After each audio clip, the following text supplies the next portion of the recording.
ಗೆ ಕೈ ಜೋಡಿಸಿದರೆ ಅಭಿವೃದ್ಧಿ ಕಾರ್ಯಗಳಿಗೆ ಯಾವುದೇ ತೊಡಕಾಗದು ಎಂದರು. ಬಹಳ ಪ್ರಮುಖ ಎಂದರೆ ರಸ್ತೆಗಳ ಸಂಪರ್ಕಗಳು. ಯಾವ ಪ್ರದೇಶದಲ್ಲಿ ರಸ್ತೆಗಳ ಸಂಪರ್ಕ ಅಭಿವೃದ್ಧಿ ಆಗ್ತದೆ ಆ ಪ್ರದೇಶ ತನ್ನಿಂತಾನೇ ಬೆಳೀತದೆ, ತನ್ನಿಂತಾನೇ ಅಭಿವೃದ್ಧಿ ಆಗ್ತಾ ಇದೆ. ಪ್ರತ್ಯೇಕವಾಗಿ ಮಂಗಳೂರು ಮಹಾನಗರ ಪಾಲಿಕೆಯ ಮೇಯರ್ ಆದ ಕವಿತಾ ಸನಿಲ್ ರವರಿಗೆ ನಾನು ಧನ್ಯವಾದವನ್ನು ಹೇಳಬೇಕು, ಅಭಿನಂದನೆಯನ್ನು ಕೂಡ ಹೇಳಬೇಕು. ಈ ಒಂದು ರಸ್ತೆಯನ್ನು ಮಾಡಲಿಕ್ಕೆ ನಮ್ಮ ಸಾಮಾನ್ಯ ನಿಧಿಯಿಂದ 21 ಲಕ್ಷ ರೂಪಾಯಿಯನ್ನು ಕೊಟ್ಟು ಈ ಒಂದು ರಸ್ತೆ ಆಗಲಿಕ್ಕೆ ಮುಖ್ಯ ಕಾರಣಕರ್ತರು ಅವರಾಗಿದ್ದಾರೆ. ಇಷ್ಟೊಂದು ಶೀಘ್ರದಲ್ಲಿ ಮಾಡಿರುವಂತ ನಮ್ಮ ಕಾರ್ಪೊರೇಟರ್, ನಮ್ಮ ಗುತ್ತಿಗೆದಾರರು ಮತ್ತು ನಮ್ಮ ಇಂಜಿನಿಯರ್ಸ್ಗಳು, ಲಿಂಗೇಗೌಡರಿಗೆ, ಗಣಪತಿಗೆ ಮತ್ತು ನಮ್ಮ ಗುತ್ತಿಗೆದಾರರಾದ ಬಹಳ ನಿಜ.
विघ्नाजिमूतवायु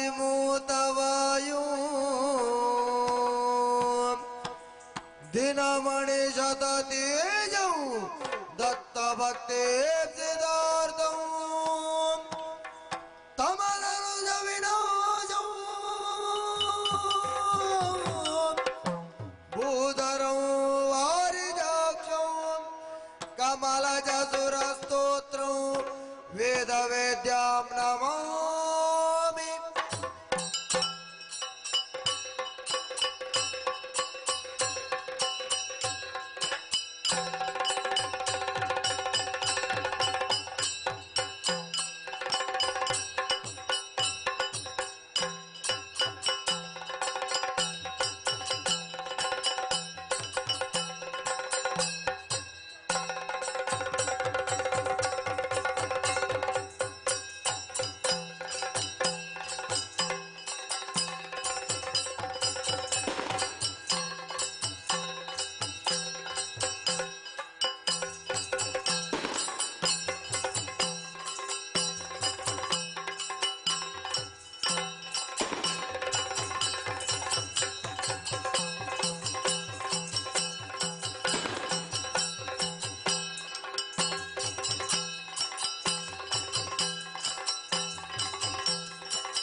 अमर पूजित रे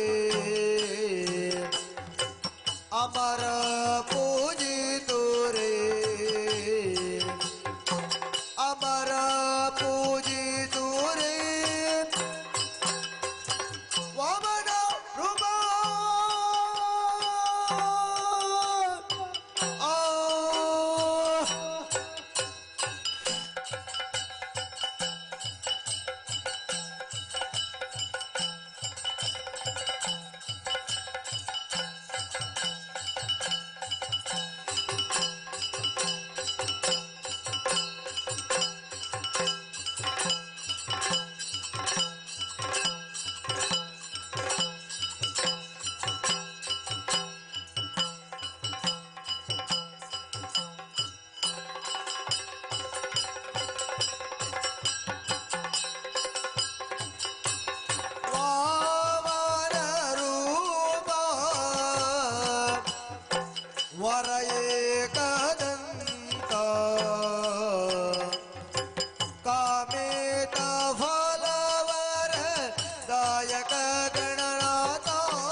अमर पूजित रे अमर पूजित रे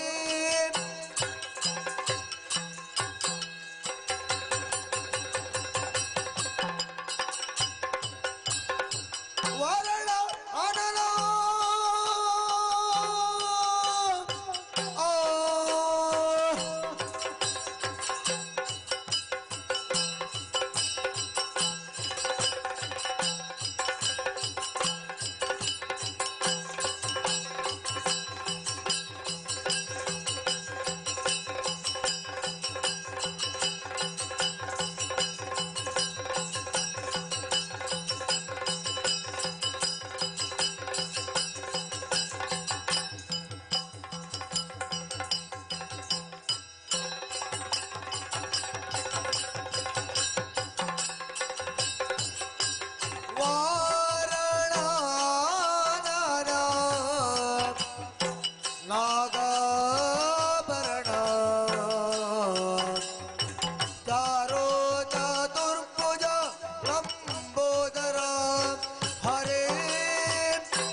अमर पूजित रे अमर पूजित रे अमर पूजित रे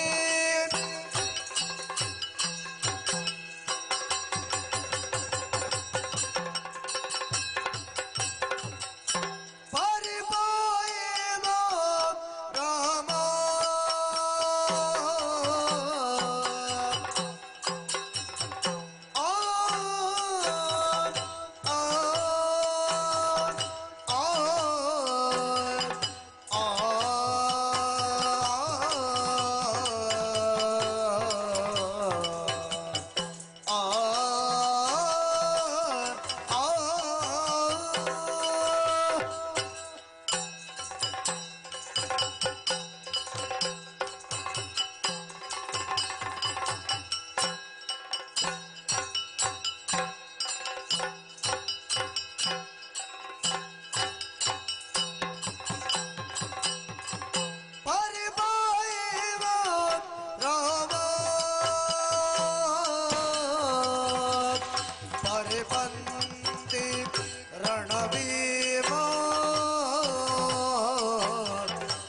ಪರಿಣಾಮಿತ ಗುಣಧಾಮ ಪ್ರಣತಾರ ವೀರಾಮ ಜಯ ಜಯತು ಜಯತು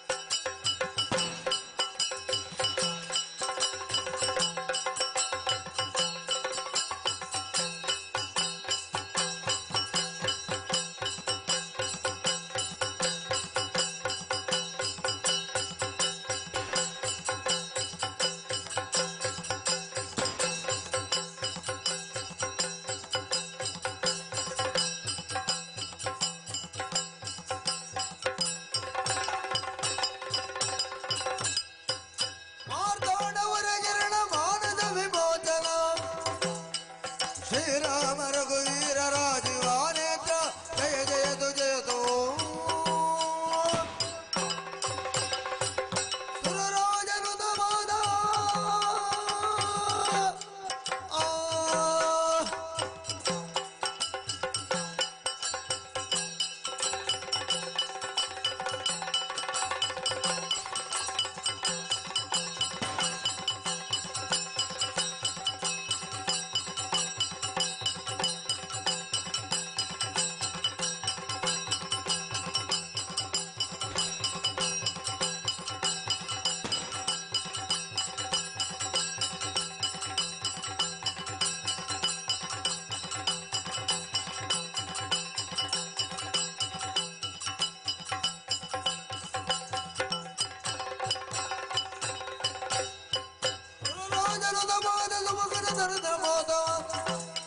ನರಕ ಭವೈದೂರ ನರ ಮೃಗ ಶರೀರ ಜಯ ಜಯತು ಜಯತು ಪಂಪಾರ್ಬಲ ಭಯ ಮಾರ್ಬಲ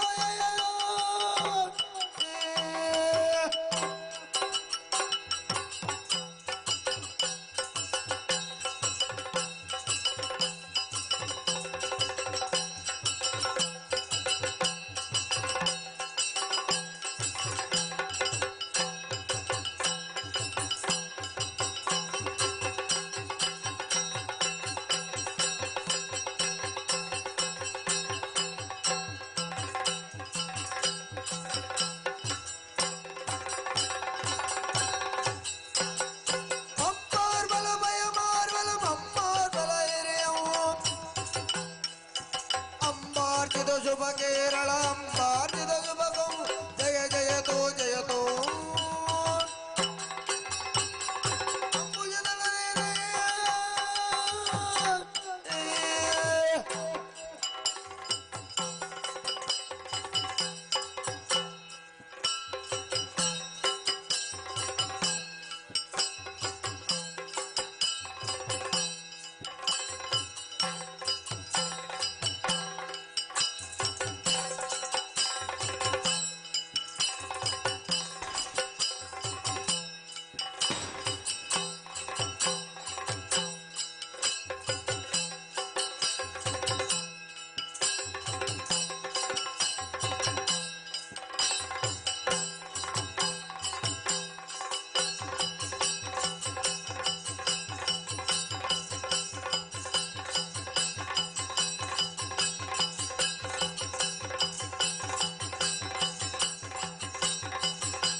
ತುಂಬುರು ನಾರದ ವಂದಿ ಅಂಬಿಕೆ ಜಗದಂಬಿಕೆ ದುರ್ಗಾಂಬಿಕೆ ಗಳಿಗಾಂಬಿಕೆ ಮೂಕಾಂಬಿಕೆ ಜಯ ಜಯ ಜಯ ಜಯ ಜಯತು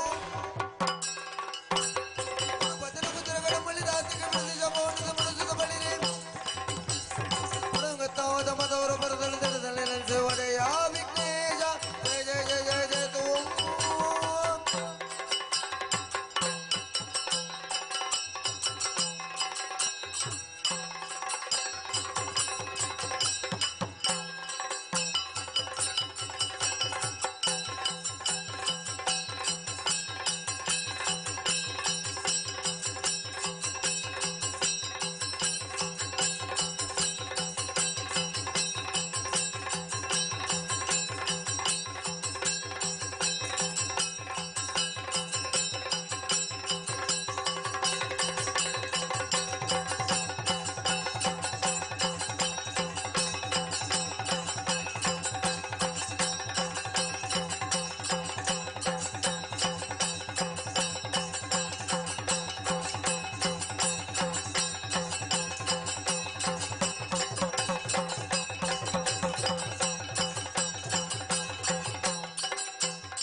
ತೋಂಗ ತೋಂಗ ಗಗದ ದಿನದಿ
ಅಂಬರಗಳ ನೇತ್ರಿ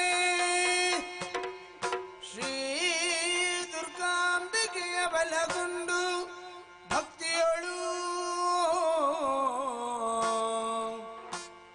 ಭಕ್ತಿಯೋಳ್ ಅಂಬಿಕಾಸುತ ವಿಘ್ನರಾಜನ ಹಿರಿದು ಸಂಸ್ತುತಿಸಿ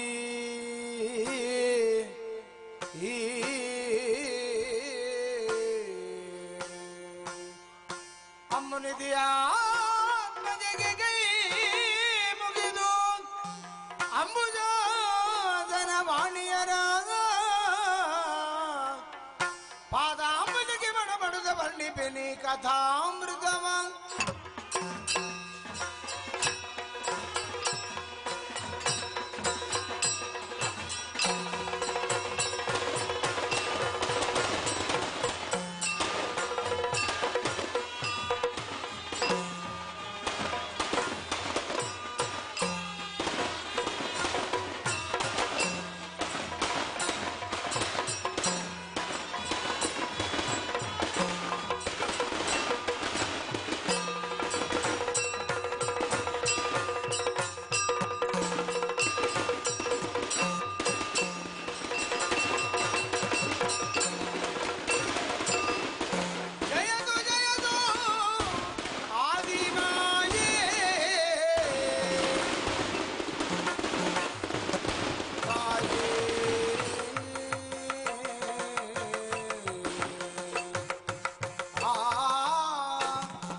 ಸಾಗರಿ ಭಕ್ತಿಯಿಂದ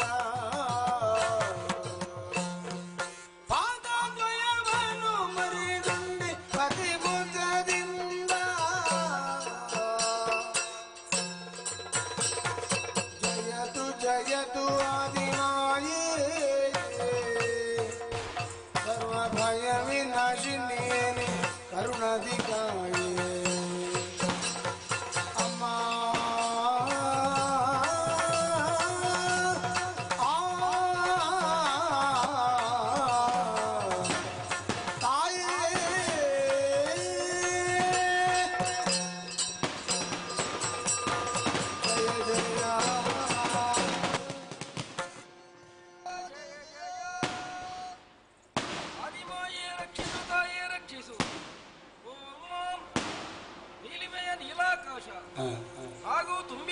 ತುಂಬಿರುವಂತಹ ಜಲಮುತ್ತ, ಸುತ್ತಲೂ ಆವರಿಸಿಕೊಂಡಿರುವಂತಹ ಕಾರ್ಕತ್ತಲು, ತನ್ಮಧ್ಯದಲ್ಲೇ ನಮ್ಮ ಮೂರುಗಳ ಜನನವಾಯಿತಮ್ಮ.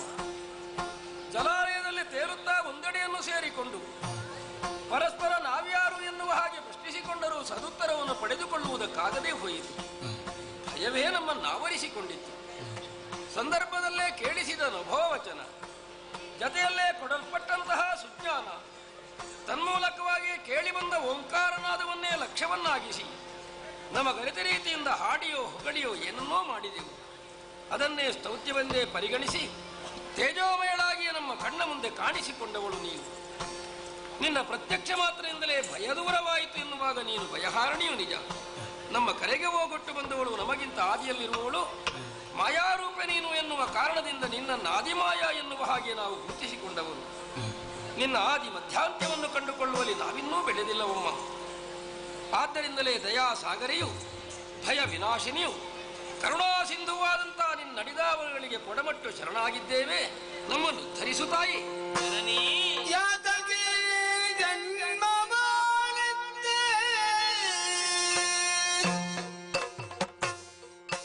ಅಮ್ಮ,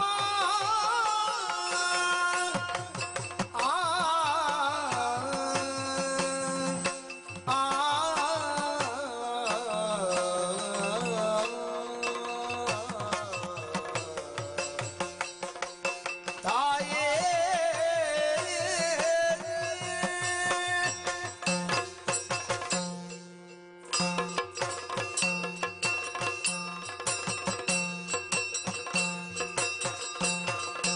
ಯಾತಕ್ಕೆ ಜನ್ಮ ಮಾಡಿದ್ದೆ ನಮಗೆ ದರ ಕಾರ್ಯಗಳೇನುಂಟು ಮಾತೆ, ನಮಗೆ ದರ ಕಾರ್ಯಗಳು ಏನುಂಟು ಮಾತೆ. ನೀ ತಿಳುವುದ ಸಕಲವನು, ನೀ ತಿಳುವುದ ಸಕಲವನು, ಸಂಪ್ರೀತಿಯೊಳಗಿದ ನಮ್ಮವನು. ಜಯತು ಜಯತು ಆದಿಮಾಯೇ ಅಮ್ಮ.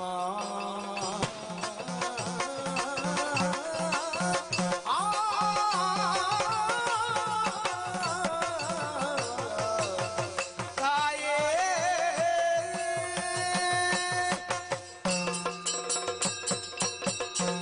ಜಯತು ಜಯತು ಆದಿಮಾಯೇ ರಕ್ಷಿಸು ತಾಯಿ. ಸುತ್ತಲಾವರಿಸಿಕೊಂಡಿರುವಂತಹ ಕತ್ತಲ ಮೊತ್ತವನ್ನು ಉತ್ತರಿಸಲಾಗದೆ ತತ್ತರಿಸಿ ಹೋದಂತಹ ಸಂದರ್ಭ, ಕೇಳಿಕೊಂಡಂತಹ ನಾದವನ್ನೇ ನಾವು ನಮ್ಮಲ್ಲಿ ಉಚ್ಚರಿಸಿದಂತಹ ಸಂದರ್ಭದಲ್ಲಿ ಸಾಕಾರಗೊಂಡವಳು ನೀನು. ನಿನ್ನನ್ನು ಕಣ್ಣಲ್ಲಿ ತುಂಬಿದಾಕ್ಷಣ ನಮ್ಮನ್ನಾವರಿಸಿಕೊಂಡಂತಹ ಭೀತಿಯ ಪೊರೆಯೆಲ್ಲವೂ ಕೂಡ ಕಳಚಿ ಹೋಯಿತು ತಾಯಿ. ಟಿಸಿಲೊಡೆದಂತಹ ಪ್ರಶ್ನೆಗಳು ಹಲವಮ್ಮ. ತಾಯೇ, ಯಾಕಮ್ಮ ನಮ್ಮ ಸೃಷ್ಟಿಯಾಯಿತು? ನಮ್ಮಿಂದಾಗಬೇಕಾದಂತಹ ಕಾರ್ಯಗಳಾದರೂ ಏನು? ಪ್ರೀತಿಯಿಂದಲೇ ನೀ ಅರುಹಿದೆ ಅಂತಾದರೆ ಮಾಡುವುದಕ್ಕೆ ನಾವು ಮೂವರೂ ಸಿದ್ಧರಾಗಿದ್ದೇವೆ. ನೀನಲ್ಲದೆ ಅನ್ಯರು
ಹರಿಯುವಂತ ಜಲದ ಮಧ್ಯೆ ಮೂವರು ಜನ್ಮವಾಯಿತಮ್ಮ.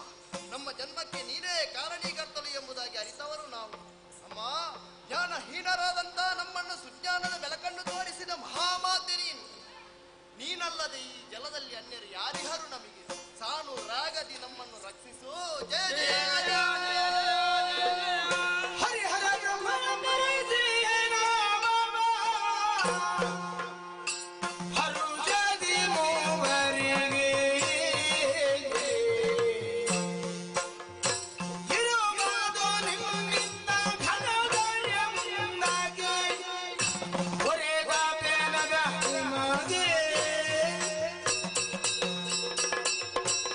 ಜನ್ಮ ರಹಸ್ಯವನ್ನು ತಿಳಿಯದೆ ಚಿಂತಿಸುತ್ತಿರುವವೋ ನನ್ನ ಮುದ್ದು ಮಕ್ಕಳೇ, ಏಳಿರಿ, ಎದ್ದೇಳಿರಿ, ಧೈರ್ಯವನ್ನು ತಾಳಿರಿ. ನಿಮ್ಮ ಹುಟ್ಟಿಗೆ ನಾನೇ ಕಾರಣೀಕರ್ತಳು. ನಿಮಗೆ ಹರುಷದಿಂದಲೇ ಹೆಸರನ್ನಿರಿಸುವುದಕ್ಕಿದ್ದೇನೆ. ಗೌರವರ್ಣದಿಂದ ಶೋಭಿಸುತ್ತಿರುವವ ನೀನೇ ಬ್ರಹ್ಮ, ನೀಲವರ್ಣದಿಂದ ಕಂಗೊಳಿಸುವ ನೀನೇ ಹರಿ, ತ್ರಿನೇತ್ರಧಾರಿಯಾಗಿ ಶ್ವೇತವರ್ಣದಿಂದೊಪ್ಪುವ ನೀನೇ ಹರ. ನಿಮ್ಮಿಂದ ಮುಂದಕ್ಕೆ ಘನ ಕಾರ್ಯ ಆಗುವುದಕ್ಕಿದೆ. ಭೂತಕಲ್ಪದಿ ಲಯವಾದ ಪ್ರಪಂಚವ ಮೋದದಿ ಜಿಗಿದುವರೆ ಕಾಯ್ದು ಮೇಳದಲ್ಲಿ ಮುಳಿದು ಮಹಾನಗೆ ಸಾರಿ ನೀವರೇ. ಕಳೆದ ಕಲ್ಪದಲ್ಲಿ ಲಯವಾದಂತಹ ಪ್ರಪಂಚವನ್ನು ಪುನರಪಿ ಸೃಷ್ಟಿಸಿ ಪಾಲಿಸಿ ಲಯಗೊಳಿಸಬೇಕು. ಅದಕ್ಕಾಗಿ ನಿಮ್ಮೂವರಿಗೂ ಇರುವುದಕ್ಕೆ ತಾಣ ಹಾಗೂ ಗುಣವನ್ನು ಅನುಗ್ರಹಿಸುವುದಕ್ಕಿದ್ದೇನೆ. ಸತ್ವರಜಸದ ಮವೆನು ದಿಬ್ಬ ಗುಣ ಮೂರು ಮತ್ತೆ ರಾಜದ ಗುಣದಿ ನಿತ್ಯ ಸೃಜಿಸಲಿ ವಿಧಾನ ಹರಿಯು ಹೊರೆಯೇ. ಮಗನೇ ಬ್ರಹ್ಮ, ನಿನಗೆ ರಾಜಸ ಗುಣ ಸತ್ಯಲೋಕದಲ್ಲಿದ್ದುಕೊಂಡು ಸೃಷ್ಟಿಯ ಕಾರ್ಯವನ್ನು ಮಾಡು. ಮಹಾಪ್ರಸಾದ ತಾಯಿ. ಹರಿ, ನಿನಗೆ ಸಾತ್ವಿಕ ಗುಣ ವೈಕುಂಠದಲ್ಲಿದ್ದುಕೊಂಡು ಪಾಲನಾ ಕಾರ್ಯವನ್ನು ಮಾಡು. ಹರ, ನಿನಗೆ ತಾಮಸ ಗುಣ ಕೈಲಾಸದಲ್ಲಿದ್ದುಕೊಂಡು ಲಯದ ಕಾರ್ಯವನ್ನು ಮಾಡು. ನಿಮ್ಮ ಕರ್ತವ್ಯಗಳನ್ನು ನಿಷ್ಠೆಯಿಂದ ಮಾಡುತ್ತಾ ಬನ್ನಿರಿ. ಕಷ್ಟ ಬಂದಿತು ಅಂತಾದ್ರೆ ಕಷ್ಟಕಾಲದೊಳಗಿನ ನಿಷ್ಠೆಯ ಮಜೆಗಳು ಕೊಟ್ಟುದಲ್ಲನವ ಇಷ್ಟದಿ ಬರೆಯಬೇಕೆಂದ ಭಯವೆನ್ನಿದ ಪಟ್ಟಣದ ಧ್ಯಾನವ. ಕಷ್ಟ ಬಂದಿತು ಎನ್ನುವ ಭಯವೇ ಚಿಂತಿಸಬೇಡಿ. ಹೊಡವೆ ಭಯವೇ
ನಿಮ್ಮ ನಿಮ್ಮ ಕರ್ತವ್ಯದಲ್ಲಿ ತೊಡಗಿಸಿಕೊಳ್ಳುವ ಮೊದಲು ನಾನಾಡುವಂತಹ ಮಾತುಗಳನ್ನು ಸ್ಪಷ್ಟವಾಗಿ ಕೇಳಿ. ಪ್ರತ್ಯಕ್ಷಳಾದಂತಹ ಆದಿಮಾಯಿ ನಮಗೆ ಮೂವರಿಗೂ ಕೂಡ ಒಂದೊಂದು ಕಜ್ಜವನ್ನು ಕೊಟ್ಟು ಹೀಗೆ ನಡೆಯಬೇಕು ಎನ್ನುವಂತಹ ಪಥ ನಿರ್ದೇಶನವನ್ನು ಮಾಡಿ ಸುತ್ತಲಾವರಿಸಿಕೊಂಡಿರುವ ನೀರಧಿಯ ಮಧ್ಯೆ ಮುಂದೆ ಎನ್ನುವುದಾಗ ತಿಳಿಯದಾಗದ ಹೊತ್ತಲ್ಲಿ ಕಾಣಿಸಿಕೊಂಡಂತಹ ಮಹಾಶಕ್ತಿಯಾಗಿ ಮೊದಲು ಮಾಡಿದ್ದು ನಮ್ಮ ಸೃಷ್ಟಿ. ಹೌದು, ಸೃಷ್ಟಿಯ ಬಳಿಕ ಬೇಕಾದ ಗುಣಗಳನ್ನು ಅಧಿಕಾರವನ್ನು ತೊಡಗಿಸಿಕೊಳ್ಳಬೇಕಾದ ವಿಧಾನವನ್ನು ತೋರಿಸಿಕೊಟ್ಟು ಈ ಹೊತ್ತಿಗೆ ಬ್ರಹ್ಮನೆನ್ನುವಂತಹ ವಿಧಾನದಿಂದ ನಾನು, ಹರಿಹರರೆಂಬ ವಿಧಾನದಿಂದ ನೀವು ಕಾಣಿಸಿಕೊಳ್ತೀರಿ ಅಂತಾದರೆ ಮೊದಲು ನಮ್ಮ ಸೃಷ್ಟಿಯಾದದ್ದು ಎನ್ನುವುದು ಸ್ಪಷ್ಟವೇ ತಾನೆ. ಶೂನ್ಯಕ್ಕೆ ಹೆಸರು ಕೊಟ್ಟದ್ದಲ್ಲ, ಶೂನ್ಯಕ್ಕೆ ಗುಣ ಕೊಟ್ಟದ್ದಲ್ಲ, ಶೂನ್ಯಕ್ಕೆ ಕಾರ್ಯ ಕೊಟ್ಟದ್ದಲ್ಲ ಎಂಬಲ್ಲಿಗೆ ಪ್ರಥಮವಾಗಿ ಸೃಷ್ಟಿಯಾಗಬೇಕು ಎನ್ನುವಂತಹ ನಿಯಮವನ್ನು ಅಮ್ಮನೇ ತೋರಿಕೊಟ್ಟಿದ್ದಾಳೆ. ಕಳೆದ ಕಲ್ಪದಲ್ಲಿ ಲಯವಾದ ಅಂತಹ ಪ್ರಪಂಚವೇನುಂಟು ಅದನ್ನು ಮತ್ತೆ ಮೋದದಿ ಸೃಜಿಸುವರೇ, ಸೃಜಿಸುವಂತಹ ಕಾಯಕವನ್ನು ಮೊದಲು ಮಾಡಿ ಆಮೇಲೆ ತತ್ಸಂಬಿತವಾದಂತಹ ಪಾಲನೆಯ ಕಾರ್ಯವನ್ನು, ಲಯದ ಕಾರ್ಯವನ್ನು ನೀವಿರುವರು ಮಾಡಬೇಕೆನ್ನುವುದು ಅಮ್ಮನದ್ದೇ ನಿರ್ದೇಶ. ಏನು ಇತ್ತ ಅಂತ ಗೊತ್ತಿಲ್ಲದ ಹೊತ್ತಲ್ಲಿ ನನಗೂ ಹಾಗಿತ್ತು, ಮೂವರು ಒಟ್ಟಿಗೆ ಹೋಗುವ ಅಂತ. ಆದರೆ ನಮ್ಮಲ್ಲಿ ನಾವು ತಿಳಿದುಕೊಳ್ಳಬೇಕಾದಂತಹ ಸತ್ಯವೇನು? ಅಮ್ಮನ ನಿರ್ದೇಶನದ ಪ್ರಕಾರ ಮೊದಲು ಸೃಷ್ಟಿಯಾಗಬೇಕು ಎನ್ನುವ ಹಾಗೆ. ಹಾಗಾದ್ರೆ ನಾವು ತಿಳಿದುಕೊಳ್ಳಬೇಕಾದ್ದೇನು? ಸೃಷ್ಟಿಯು ತೊಡಗಿಸಿಕೊಳ್ಳದೆ ಹೋದರೆ ನಿಮಗೆ ಇರುವವರೆಗೂ ಉದ್ಯೋಗ ಇಲ್ಲ ಅಂತ. ಮೊದಲಿಗೆ ನಾವು ತೊಡಗಿಸಿಕೊಳ್ಳಬೇಕಾದಂತಹ ಅನಿವಾರ್ಯತೆ ನನಗೂ ಉಂಟು, ನಿಮಗೂ ಉಂಟು. ನೀವು ಸ್ವತಂತ್ರವಾಗಿ ಏನು ಮಾಡುವ ಹಾಗಿಲ್ಲ ಎಂಬಲ್ಲಿಗೆ ನೀವು ನನ್ನನ್ನು ಅವಲಂಬಿಸಿರಬೇಕಾದಂತಹ ಅಗತ್ಯ ಉಂಟು. ತೊಡಗಿಸಿಕೊಳ್ಳುವಾಗ ಯಾರು ಮತ್ತೊಬ್ಬರನ್ನು ಅವಲಂಬಿಸಿರುತ್ತಾರೋ ಅವರು ಉಳಿದವರಿಗಿಂತ ಕಿರಿಯರು ಎನ್ನುವುದು ಸಾಮಾನ್ಯ ಜ್ಞಾನ. ನಾನು ನಿಮ್ಮನ್ನು ಅವಲಂಬಿಸಿ ಇಲ್ಲವಾದ್ದರಿಂದ ನಿಮಗಿಂತ ನಾ ಹಿರಿಯ. ಅದಕ್ಕೆ ಕಾರಣ ಅಮ್ಮ ಕೊಟ್ಟಂತಹ ಸೃಷ್ಟಿಯ ಕೆಲಸ ಒಪ್ಪಿಕೊಂಡು ತನ್ಮೂಲಕವಾಗಿ ಹಿಂದೆ ನಿಂತರೆ ನಾನು ಮುಂದೆ, ನೀವು ಹಿಂದೆ, ನನ್ನ ಬಿಟ್ಟುಕೊಳ್ಳಿ. ನಗುದಿಂದ ನಗುತ್ತಿಂದ ವಿಧಿಯೇ ಸುಮ್ಮನೆ ಸುಮ್ಮನೆ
ಪರವಶಗೊಂಡವ. ಆಹಾ, ಏನಮ್ಮನಿಂದ ಆಜ್ಞೆಯಾಗಿದೆಯೋ, ಹೌದು, ಏನಮ್ಮನಿಂದ ವಿಧಿಯಾಗಿದೆಯೋ, ಇದೀಗ ನಡೆಸಲ್ಪಡ್ತದೆ ಎನ್ನುವಂತ ಒಂದು ಕಾಯ್ಮೆ ನನ್ನದ್ದಾಗಿದ್ರೆ, ಮಾತಿನಿಂದ ತೊಡಗಿಕೊಂಡಂತ ನೀನು ನಿಲ್ಲಿಸಿ ಆ ಕ್ಷಣದಲ್ಲಿ ಪಕ್ಕನೆ ನಗು ಬಂದು ಹೋದ್ದು ನನಗೆ. ಯಾಕೆ?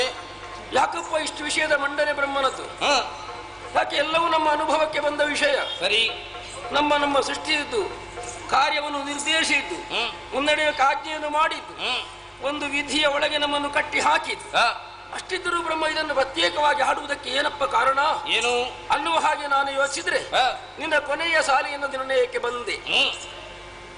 ಸೃಷ್ಟಿಪ ಕಾರ್ಯವ ಕರುಣಿಸಿರಲು ಮಾತೆಯು ಅರಿತರೆ ನಮ್ಮಳು ಹಿರಿಯವ ನೈಸೇನ, ನಾನು ಹಿರಿಯನಾಗಬೇಕು. ಸರಿ, ಅಥವಾ ನಾನು ಹಿರಿಯನಿದ್ದೇನೆ ಎನ್ನುವಂತ ವಿಷಯದ ಮಂಡನೆ ಅಲ್ಲ, ನೇರವಾಗಿ ಉದ್ಘೋಷಣೆ, ನಿರ್ಧಾರವೇ. ಅದಕ್ಕಾಗಿ ಅವಲಂಬನೆ, ಸರಿ, ಹಿರಿಕಿರಿ, ಹೌದು ಎನ್ನುವ ವಿಷಯವನ್ನೆಲ್ಲ ನೀನು ಪ್ರಸ್ತಾಪಿಸಿದೆ. ನನಗನ್ನಿಸ್ತದೆ ಏನು ನೀನು ಮಾತಾಡಿದ್ದು ಸುಮ್ಮನೆ. ಅಂದ್ರೆ ವಿಧಿ ಆಗಿದೆ ಹೀಗೆ, ಆ ವಿಧಿಯ ಪಾಲನೆ ಮಾತ್ರದಲ್ಲಿರುವುದು. ಒದಗಿಸಿಕೊಟ್ಟಂತಹ ನಮ್ಮ ಉದ್ಯೋಗವನ್ನು ಯಶಸ್ವಿಯಾಗಿ ಮುಂದುವರಿಸಿಕೊಂಡು ಹೋಗುವಲ್ಲಿ ಈ ಹಿರಿಯರು ಕಿರಿಯರು ಎನ್ನುವಂತಹ ಯೋಚನೆಗಳು ಅದನ್ನಾದ್ರೂ ಆಯ್ಕೆಯಾದರೂ ಯಾಕೆ ಬೇಕು? ಅದು ಅವಶ್ಯವೇ ಅಲ್ಲ. ಅದ ನಡೆಸುವ ಕಾರ್ಯಕ್ಕೆ ಇದು ಯಾಕೆ? ಅವಲಂಬನ ಎಲ್ಲರಿಗೂ ಇದ್ದದ್ದೇ. ಅಮ್ಮನ ನೇಮಕ್ಕೆ ನನ್ನ ನುಡಿ ಏನೀಗಪ್ಪ? ನಿನ್ನ ನುಡಿಯೇ ಆದರೆ ನುಡಿ ಮಾನ್ಯ ಮಾಡುವ ಹಾಗಿರಬೇಕು. ನಿನ್ನ ನುಡಿಯೇ ಸ್ವಲ್ಪ ಹೆಚ್ಚಾಯಿತು ಅಂತ ನನಗೆ ಕಂಡು ಹೋದ. ನಾನು ಅದನ್ನೇ ಹೇಳುದು, ಹೆಚ್ಚಿನವ ನಾನು ಅಂತ. ಹೆಚ್ಚಿನವ ಅಂತ ನಾನು ತಿಳ್ಕೊಳ್ಳಿಲ್ಲ, ಮೆಚ್ಚಿನವ ಅಂತ ತಿಳ್ಕೊಂಡೆ. ಮೆಚ್ಚಿನವನಾದ್ದರಿಂದ ನಾ ಹೆಚ್ಚಿನವ. ನೀನೀಗ ಮೆಚ್ಚಿನವನಾಗದೆ ಹೆಚ್ಚಿನವನು ಅಂತ ಸ್ಥಾಪಿಸುವುದಕ್ಕೆ ತೊಡಗಿದೆ. ಅಂತೂ ನಿನ್ನ ಗುಣ ಕಾಣಿಸಿದೆ ಅಲ್ವೋ? ರಜೋಗುಣವನ್ನಂತುಕೊಂಡು ಬಂದವ ನಾನು. ಮಾತವನ್ನು ತಾಳಿ ಮಾತಾಡ್ತೀನಿ. ನನಗೆ ಮೊದಲೇ ಮೋದ ಏನೀಗ? ಆಗ್ಲಪ್ಪ, ನಿನಗೆ ಮೋದ ಇದ್ದದು ನಿನ್ನಷ್ಟಕ್ಕೆ ಇರಿಸಿಕೋ. ನಮ್ಮ ಮೇಲೆ ಅಕ್ಕಪ್ಪ ಪ್ರಭಾವ ಅಲ್ಲ, ನಿಮ್ಮ ಮೇಲೆ ಹಿರಿಯರು, ನಿಮಗೆ ಹಿರಿಯವ ಕೊಟ್ಟರು ಧರಿಸಿಕೊಳ್ಳಿಕ್ಕೆ ಆಗುದಿಲ್ಲ. ಅದು ಅಲ್ಲ, ಧಾರಣೆ ಹೇಗೂ ಆಗ್ತದೆ. ಯಾಕಾಗದೆ? ಧರಿಸಿಕೊಳ್ಳುವವನಿಗಿರುವಂತ ವಿಷಯ ಅದು. ಹೇಗೂ ಧರಿಸಿಕೊಳ್ಳುವಾಗ ಬೇಕು ಅಂತಿರುವುದು. ಯಾಕೆ ಬೇಡ? ಬೇಡವೇ ಬೇಡ. ಸೃಷ್ಟಿಗೆ ಬೇಕೇ ಮದ ಇಲ್ಲದೆ ಸೃಷ್ಟಿ ಆಗುದಿಲ್ಲ. ಸರಿ, ನೀನು ಸೃಷ್ಟಿಯನ್ನೇ ಮಾಡು. ನಾನು ಮಾಡಿದ್ದದನ್ನೇ ಅಲ್ವಾ? ಹೌದಪ್ಪ, ಸಮಸ್ಯೆ ಅಲ್ವ? ಅಲ್ಲ, ದೊಡ್ಡವನೆನ್ನುವಂತ ನನಗೆ ಹೀಗೆ ಆಗ್ತದೆ. ಏನು? ಆಗ ನೀ ನಮ್ಮನಲ್ಲಿ ಕೇಳಿದೆ, ಅಮ್ಮ ಕಷ್ಟ ಬಂದ್ರೆ ಏನು ಮಾಡ್ಲಿ? ಈಗ ನೋಡುವ ಕಷ್ಟ ಬರಬೇಕು ಅಂತ ಹೊರಟಿಯ ಹೇಗೆ? ಅಲ್ಲ, ಅದು ನಿಮಗೆ ಅರ್ಥ ಆಗ್ಲಿ ಅಂತ ಹೇಳಿದ್ದೆ ನಾನು. ಹೇಗೆ? ಕಷ್ಟ ಬಂದ್ರೆ ಏನು ಮಾಡ್ಲಿ ಅಂತ ಕೇಳೋ ಹೊತ್ತಿಗೆ ಅಮ್ಮ ಆಡಿದ ಮಾತೇನು? ಏನು? ಪ್ರತ್ಯಕ್ಷವಾಗಿ ಪರೋಕ್ಷವಾಗಿ ಬರ್ತೇನೆ ಅಂತ. ಹೌದಪ್ಪ, ನನಗೆ ಮೊದಲೇ ಗೊತ್ತಿತ್ತು ಹೇಗೆ? ಅಮ್ಮ ನನ್ನನ್ನು ನೇಮಿಸಿ ಆಗಿದೆ ಅಂತ. ನಿಮಗೆ ತಿಳಿವಿಗೆ ಬರಲಿ ಎನ್ನುವುದಕ್ಕಾಗಿ ಪ್ರತ್ಯಕ್ಷವಾಗಿ ಅಮ್ಮ, ಪರೋಕ್ಷವಾಗಿ ನಾನು. ಹೌದಪ್ಪ, ಈಗ ಪ್ರತ್ಯಕ್ಷವು ಪರೋಕ್ಷವು ಹೇಗಿದ್ದರೂ ಕೂಡ ನಿನ್ನ ನಡೆಯಿಂದ ಒಂದು ಪರೋಕ್ಷ ಸಾಗುತ್ತಿದ್ದಿ ಎನ್ನುವ ನಿರ್ಣಯಕ್ಕಂತೂ ನಾನು ಬಂದೆ. ಏನೀಗ? ನಿನ್ನ ಮತಗುಣದಿಂದ ಹದಗೆಟ್ಟು ಹೋಗ್ತದೆ, ಒಳ್ಳಿತ ಆಗದು. ಆದ್ರಿಂದ ನಗು ನಗುತ್ತಾ ನಾವು ಮುಂದೆ ಹೋಗೋಣ. ಇದನ್ನು ಬಿಡು. ನಾವು? ಹೌದು. ಯಾರೆಲ್ಲ? ನಾನು, ನೀನು, ಅವನು. ಅವನದ್ದನ್ನು ನೀನಂತ ಹೇಳು. ನೀನು ಮಾತಾಡಾಗದ್ರೆ ಅವನದ್ದನ್ನು ಅವನಲ್ಲೇ ಕೇಳುವ. ಅಲ್ಲ, ನಾನು ಅವನ ವಿಷಯ ಹೇಳಲಿಲ್ಲ. ಕೇಳುವ ಇನ್ನದೇನು ಅಂತ.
ಎಂತದು? ಇಬ್ರು ಕೂಡ ಬಹಳಷ್ಟು ಮಾತಾಡ್ತಾ ಇದ್ದಾರೆ ಇದ್ದೀರಿ. ದೊಡ್ಡವರ ಮುಂದೆ ಹೇಗೆ ಮಾತಾಡ್ಬೇಕಂತ ಇಬ್ಬರಿಗೂ ಕೂಡ ನಿಮಗೆ ಗೊತ್ತಿಲ್ಲ. ದೊಡ್ಡವರು ಯಾರೀಗ? ನಾನಲ್ವೇನು? ಹೇಗೆ? ಹೌದು ಬ್ರಹ್ಮ, ಏನು ನಿನಗೆ ಮಾತೆ ಕೊಟ್ಟದ್ದೇನು? ಸೃಷ್ಟಿಯ ಕಾರ್ಯ. ಸರಿ. ಅವನಿಗೆ ಕಾರ್ಯ, ನಿಜ. ನನಗೆ ಲಯದ ಕಾರ್ಯ. ವಿಷಯ ಹೌದು. ಲಯ ಅಂದರೆ ಏನು? ಏನು ಅಂತ ಹಿಡಿತ ಹೇಳಿ ಅಂತ ಅರ್ಥ. ಓಹೋ, ಯಾವುದರ ಹಿಡಿತ? ಅಂದ್ರೆ ನಿನ್ನ ಹಿಡಿತದಲ್ಲಿ ನೀನಿರ್ಬೇಕು. ನನ್ನ ಹಿಡಿತದಲ್ಲಿ ನಾನಿದ್ದೇನೆ. ಹಾ. ಅದು ಅಲ್ಲ, ನಿಮ್ಮ ಇಬ್ಬರ ಉದ್ಯೋಗದ ಹಿಡಿತ ಇರುವುದು ನನ್ನಲ್ಲಿ. ಹೇಗಪ್ಪ? ನೀನು ಸೃಷ್ಟಿ ಮಾಡಬೇಕಾದ್ರೆ, ಅವನ ಪಾಲನೆ ಮಾಡಬೇಕಾದ್ರೆ ನನ್ನ ಹಿಡಿತ ಬೇಕೇ ಬೇಕು. ಹೌದಾ? ಹೇಗೆ ಬಲ್ಲೆಯ? ಹೇಗೆ? ನೀನು ಸೃಷ್ಟಿ ಮಾಡಿ ಅವನ ಪಾಲನೆ ಮಾಡಿ ಆ ಜೀವಿಯಿಂದ ಅದನ್ನು ಲಯ ಮಾಡುವ ಕರ್ತವ್ಯ ನನ್ನಲ್ಲಿದ್ದ ಕಾರಣ ನಾನು ದೊಡ್ಡವನಿ. ಅದೀಗ ಒಂದೊಂದು ಉದ್ಯೋಗ ಒಬ್ಬೊಬ್ಬರಿಗಲ್ಲ. ಒಬ್ಬೊಬ್ಬರಿಗೆ ಅವನಿಗೆ ಸೃಷ್ಟಿ, ನನಗೆ ಪಾಲನೆ, ಅದರಲ್ಲಿ ನಾವು ಮೂವರು ಕೂಡ ದೊಡ್ಡವನಾಗುವುದಕ್ಕೆ ಸಾಧ್ಯವೇ ಇಲ್ಲ. ಒಂದು ಸಮಾನತೆ ಬರ್ತದೆ. ನೀನು ದೊಡ್ಡವನೇ ಹೇಳು. ದೊಡ್ಡವನು ಹೇಗೆ ಬಲ್ಲೆಯ? ಹೇಗೆ? ನನ್ನೊಮ್ಮೆ ಸರಿಯಾಗಿ ನೋಡು. ಎಲ್ಲಿ ನೋಡ್ಬೇಕು ನಾನು? ನನ್ನ ಹಣೆಯನ್ನು ನೋಡು. ನೋಡಿದ್ರೆ ಏನು? ಹೆಚ್ಚಿನೊಂದು ಕಣ್ಣನ್ನು ಮಾತೆ ಕರುಣಿಸಿದ್ದಾನೆ. ನಿನಗೆ ಕಾಣಲಿಕ್ಕಾಗದ ನಿನ್ನ ಕಣ್ಣನ್ನು ನೀನು ನನ್ನೆರಡು ಕಣ್ಣುಗಳನ್ನು ಕಾಣುವುದರ ಮೂಲಕವಾಗಿ ನನ್ನೊಳಗಿರುವಂತಹ ಕಣ್ಣನ್ನು ನೀನು ಕಾಣುವುದು ನಿನ್ನ ನೆತ್ತಿಯ ಮೇಲೆ. ಅದಲ್ಲ, ಹೆಚ್ಚಿನೊಂದು ಕಣ್ಣು. ಅದೇ ಹೆಚ್ಚುಗಾರಿಕೆ. ಅದರಲ್ಲಿ ಎರಡೇ ಕಣ್ಣು. ಏನು ಹೆಚ್ಚುಗಾರಿಕೆ? ಅದು ಸಾಮಾನ್ಯವಾದಂತಹ ಕಣ್ಣಲ್ಲ. ತೆರೆದರೆ ಸಕಲವನ್ನು ಸುಡುವಂತಹ ಸಾಮರ್ಥ್ಯ ನನ್ನಲ್ಲಿ. ಓ, ಕಿಚ್ಚುಂಟದೊಳಗೆ ಹೆಚ್ಚು ಕಣ್ಣು ಅದು. ಹರಿ, ತೆರೆದರೆ ನಯನ, ಬೆಂಕಿ, ಬೆಂಕಿ ಸುಡ್ತದೆ. ಎಲ್ಲ ಸುಡ್ತದೆ. ನಾ ಹೇಳಿದೆ, ಇವ ಸೃಷ್ಟಿ ಮಾಡಿದಾಗಲೇ ನಾನು ಅದನ್ನು ತೆರೆದಂತಾದ್ರೆ ಎಲ್ಲಾ ಜೀವಿಯು, ಸಕಲ ಜೀವವು ಕೂಡ ನಾಶವಾಗಿ ಹೋಗ್ತದೆ. ನಿನಗೆ ಉದ್ಯೋಗವೇ ಇಲ್ಲ. ಆದ್ದರಿಂದ ಹೌದಲ್ಲ, ಸಕಲವನ್ನು ಸುಡುವವ ನಾನಾದ ಕಾರಣ ನಿಮ್ಮಿಂದ ಇಬ್ಬರಿಂದ ದೊಡ್ಡವನಾನೆ. ಒಪ್ಪಿಕೊಳ್ಳಿ. ಹೆಚ್ಚುಂಟಲ್ವ? ಏನು?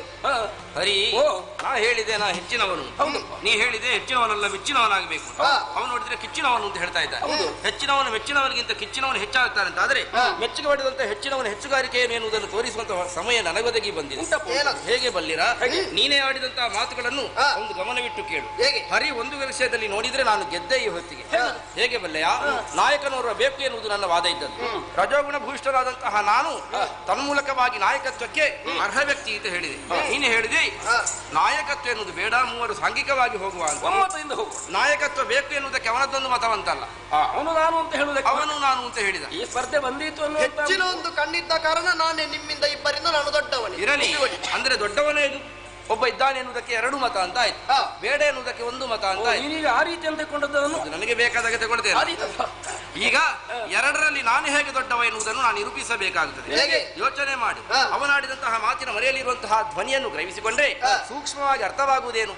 ನೀ ಸೃಷ್ಟಿ ಮಾಡಿದ್ದನ್ನೆಲ್ಲ ಸುಟ್ಟು ಸೀಕರಿ ಮಾಡ್ತೇನೆ ಅಂತ ಹೇಳಿದ. ಹೌದು ತಾನೆ? ಎನ್ನುವಲ್ಲಿಗೆ ಅವನ ಮಾತು ಪ್ರಾರಂಭ ಯಾದದ್ದು ಹೇಗೆ? ನಾನು ಮೊದಲು ಸೃಜಿಸಬೇಕು.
ಜ್ಯೇಷ್ಠನು ಹೇಗೆ ಎನ್ನುವುದನ್ನು ನಿರೂಪಿಸುವಂತ ಹೊತ್ತು ಈಗ ಬಂದಿದೆ.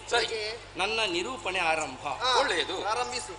ಮೊದಲು ನಾ ಸೃಜಿಸಲು ಪದುಮಾಕ್ಷ ಪೊರೆಯುವ, ಅದ ಹರ ಲಯಗೊಳಿಸುವ. ಸಾಮಾನ್ಯವಾಗಿ ಕಂಡು ಬರುವಂತಹ ಅರ್ಥವೇನು? ನಾ ಸೃಜಿಸಲ್ಪಟ್ಟದ್ದನ್ನು ಆ ಬಳಿಕ ನೀನದನ್ನು ಪೊರೆಯಿತಿ. ಹೌದು, ಕೊನೆಗೆ ಅವ ಲಯಗೊಳಿಸ್ತಾನೆ ಎನ್ನುವಲ್ಲಿಗೆ ಸಾಮಾನ್ಯವಾಗಿ ಅರ್ಥ ಆಗುವಂತದ್ದೇನು? ಏನು? ಪ್ರಥಮ ಉದ್ಯೋಗ ಬ್ರಹ್ಮನದ್ದು, ಮೊದಲು ಉದ್ಯೋಗ ಬ್ರಹ್ಮನದ್ದು. ಹೌದು ತಾನೆ? ಈಗ ನಾವು ಗಮನ ಹರಿಸಬೇಕಾದದ್ದು ಎರಡನೇ ವಿಷಯದ ಬಗ್ಗೆ. ಪ್ರಥಮವೇ ಪ್ರಾಮುಖ್ಯವನ್ನು ವಹಿಸಿಕೊಳ್ಳುತ್ತದೆ. ಹೇಗೆ? ಒಂದು ವೇಳೆ ನನ್ನ ಸರ್ಜನಶೀಲತೆಯ ಮುಖವು ತೆರೆಯಲ್ಪಡದೇ ಹೋಗಿದ್ದರೆ ಪಾಲನೆಯ ಔನ್ನತ್ಯ ಏನುಂಟು ಅಥವಾ ಪಾಲನೆಯ ವೈಶಾಲ್ಯತೆ ಏನುಂಟು ಅದು ಯಾವ ಕಾಲಕ್ಕೂ ಅರ್ಥವಾಗುವಂಥದ್ದಲ್ಲ, ಯಾರಿಗೂ ತಿಳಿಯಲಿಕ್ಕೂ ಆಗುವುದಿಲ್ಲ, ನಿನಗೇ ತೊಡಗಿಸಿಕೊಳ್ಳಿಕ್ಕೆ ಆಗುವುದಿಲ್ಲ ಎಂಬಲ್ಲಿಗೆ ನಿನ್ನ ಪಾಲನೆಯ ಔನ್ನತ್ಯಕ್ಕೆ ಬ್ರಹ್ಮ ಸೃಷ್ಟಿಯ ವೇದಿಯನ್ನು ಹಾಕಲೇಬೇಕು.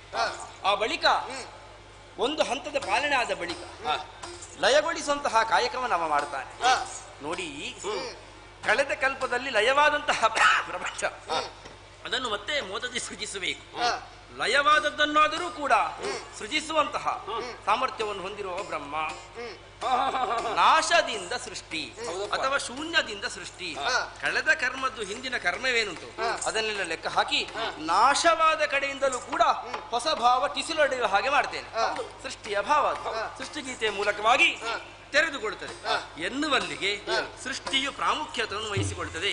ಪ್ರಥಮದಿಂದ ಪ್ರಾಮುಖ್ಯವಾಗಿ ಈಗ ಪ್ರಧಾನ ಹೇಗೆ ಎನ್ನುವುದನ್ನು ಯೋಚಿಸಿದಾಗ ಬೃಹಿ ವೃದ್ಧವು ಎನ್ನುವಂತಹ ಧಾತುವಿನಿಂದ ನಿಷ್ಪನ್ನವಾದಂತಹ ಬ್ರಹ್ಮ ಎನ್ನುವಂಥ ಶಬ್ದಕ್ಕೆ ದೊಡ್ಡದು ಎನ್ನುವ ಅರ್ಥದಿಂದ ಹಿಡಿದು ವಿಶಾಲವು, ಅಗಾಧವು, ಆಳವು, ಎತ್ತರವು, ಔನ್ನತ್ಯವು ಯಾವ ಅರ್ಥವನ್ನಾದರೂ ಕೂಡ ಹೊಂದಿಸಿಕೊಳ್ಳಬಹುದಾಗುತ್ತದೆ. ಆದ್ದರಿಂದಲೇ ಪಂಚಭೂತಗಳಿಂದ ಆವೃತವಾದಂತಹ ಪ್ರಪಂಚವನ್ನು ಬ್ರಹ್ಮಾಂಡ ಎನ್ನುವಂತ ಹೆಸರಿನಿಂದ ಕರೆಯುತ್ತಾರೆ ಹೊರತು ಹರಿಯಂಡವು ಹರಾಂಡವು ಅಂತ ಕರೆಯುವುದಿಲ್ಲ.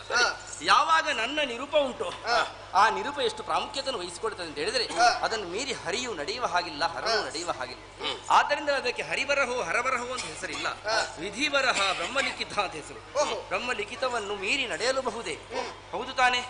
ಬದುಕು ಎನ್ನುವುದು ಕ್ಷಣಿಕಗೊಳ್ಳುತ್ತದೆ ಯಾವಾಗ ಸೃಷ್ಟಿಯ ನಡೆಯಲ್ಲಿ ತೊಡಗಿಸಿಕೊಳ್ಳುವಂತಹ ನಾನು ಏನನ್ನು ಬರೆದಿದ್ದೇನೋ ಅದನ್ನು ಪಾಲಿಸುವಲ್ಲಿ ನೀವು ವಿಫಲನಾದಾಗ ಮಾತ್ರ. ಪಾಲನೆ ಎನ್ನುವುದರಲ್ಲಿಯೂ ಕೂಡ ಬ್ರಹ್ಮತ್ವ ಬೇಕು, ಲಯಗೊಳಿಸುವಲ್ಲಿ ಕೂಡ ಒಳ್ಳೆಯ ಲಯವನ್ನು ಹಿಡಿದವನನ್ನು ಹೇಳಿದನು ಹೇಗೆ ಲಯ ಬ್ರಹ್ಮ ಅಂತ. ಹೌದು ತಾನೆ? ಎಂಬಲ್ಲಿಗೆ ಅಲ್ಲಿಯೂ ಬ್ರಹ್ಮಶಕ್ತಿಯು ನಿಕ್ಷೇಪವಾಗಿದೆ ಎನ್ನುವುದನ್ನು ಅರ್ಥೈಸಿಕೊಳ್ಳಬೇಕು.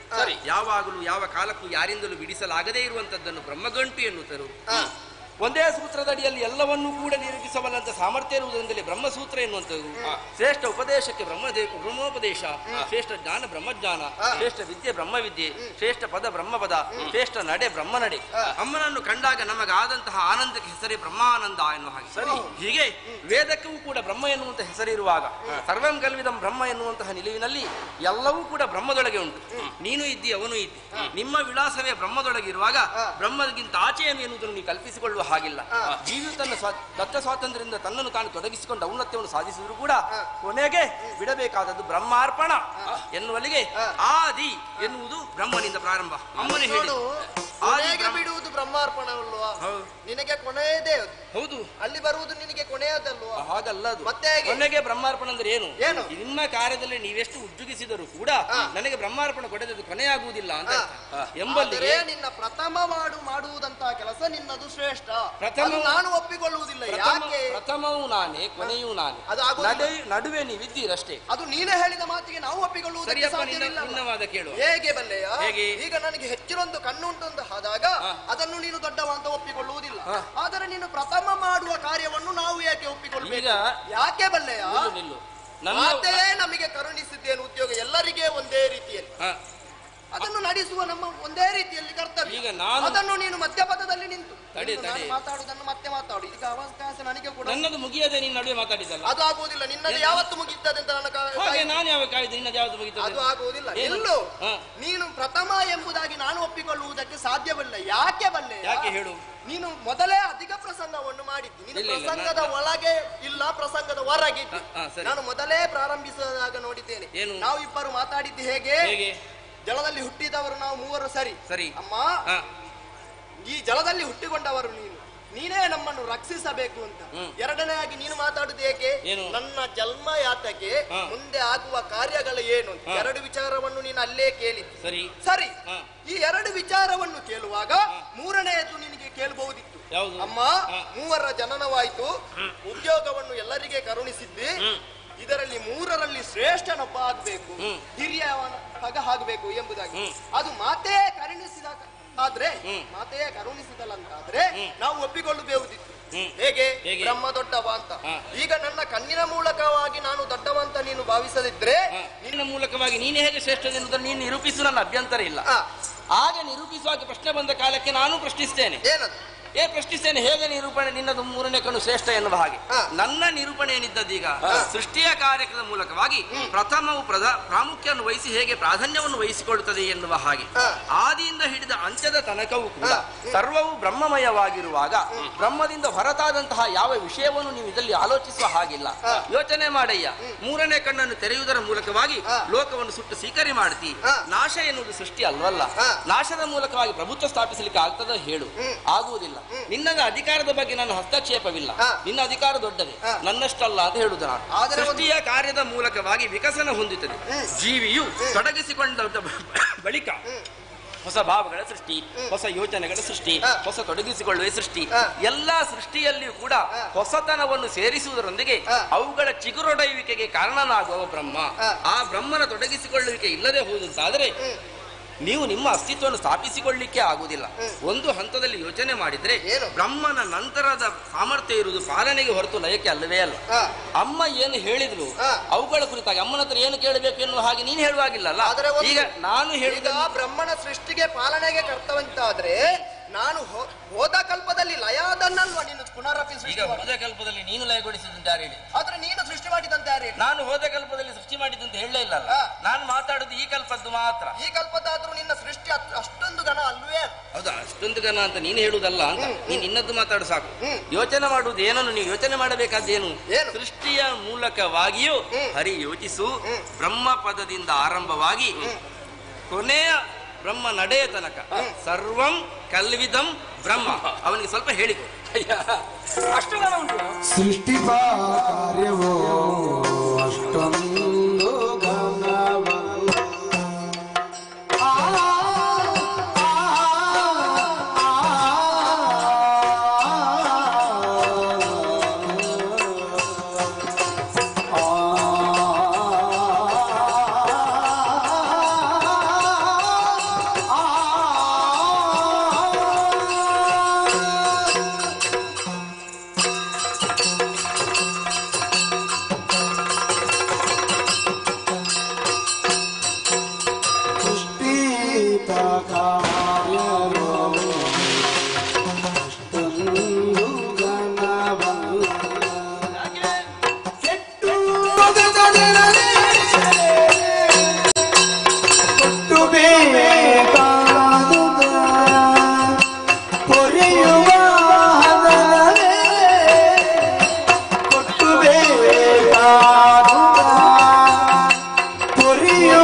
ನಾನು ಆರಂಭದಲ್ಲೇ ಹೇಳಿದೆ, ಏನು ವಿಧಿಯ ನೀ ಸುಮ್ಮನೆ ಈ ತೆರನಾದಂತಹ ನಡೆಯನ್ನು ನೀನು ತೊಡಗಿಸಿಕೊಳ್ಳಬೇಡ.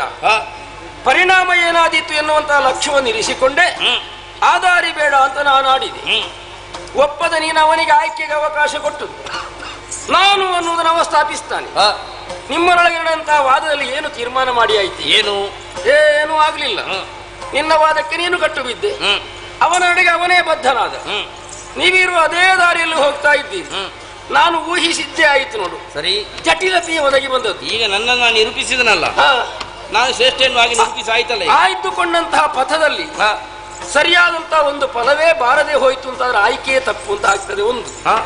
ಮಾತ್ರವಲ್ಲ, ಒದಗಿದ್ದು ಕಷ್ಟಕ್ಕೂ ಅಂತೂ ಕಷ್ಟಕ್ಕೆಡೆಯಾಗಬಹುದಾದಂತಹ ಒಂದು ಪಥ ನಡೆಯಿತು ನಿರ್ಣಯ. ಕಷ್ಟಕ್ಕೆಡೆಯಾದ ಪಥವಾದರೂ ಕೂಡ ಪರಿಣಾಮದಲ್ಲಿ ನಾನು ಜ್ಯೇಷ್ಠ ಎನ್ನುವುದನ್ನು ನಿರೂಪಿಸಿದನಲ್ಲ. ಹೌದಪ್ಪ, ನೀನು ಜ್ಯೇಷ್ಠ ಅನ್ನುವುದನ್ನು ನಿರೂಪಿಸ್ತಿ.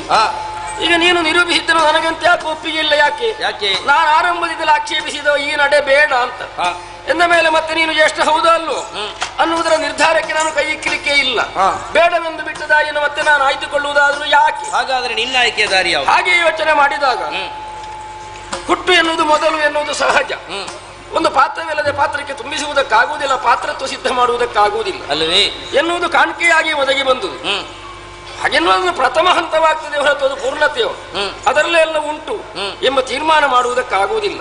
ಯಾವುದೇ ಹುಟ್ಟಿಕೊಂಡರೂ ಕೂಡ ಕೆಟ್ಟು ಹೋಗದ ಹಾಗೆ ಅದನ್ನು ಯೋಗ್ಯವಾದ ರೀತಿಯಿಂದಲೇ ಪಾಲಿಸಬೇಕಾದ್ದು ಅದೇ ಹೆಚ್ಚಿನದ್ದು ಅಂತ ಎನ್ನಿಸಿಕೊಳ್ತದೆ.